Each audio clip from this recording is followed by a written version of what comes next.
Jail को पठेबार परिणाम एथर तू सीधा आहा जीवु माने ऊपर को जीवु आ तापर आमे तोर सब संपत्तिर मालिक होई जीवु।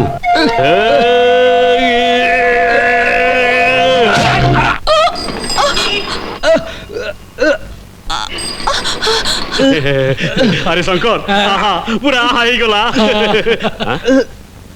ए चल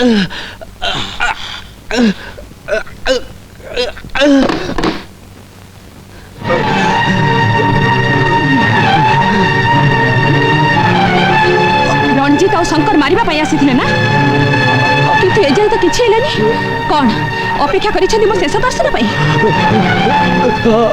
मु जानि छी सब जानि छी ए सब तुच्छ अभिनय कोन दरकार थिला मते अवस्था रे एमिति कष्ट दबार। प्रत्येक दिन मो पछरे पड़ी जाइथिला बेले मु खूब खुशी हे जाइथिली आपण को भलो पाइबा देखि और एमिति जीत करिवार कारण थिला आपण को बदलाइबा और और आवश्यकता को अनुभव करिबा। किंतु आज मु बुझी पारुची आपण मते धोखा दे चलीथिले मते भलो पाइबार मिछ अभिनय करूथिले। मो मन रे आपण को पई जहा दुर्बलता थिला जहा भलो पाइबा थिला आज आज सब मरि जाईची।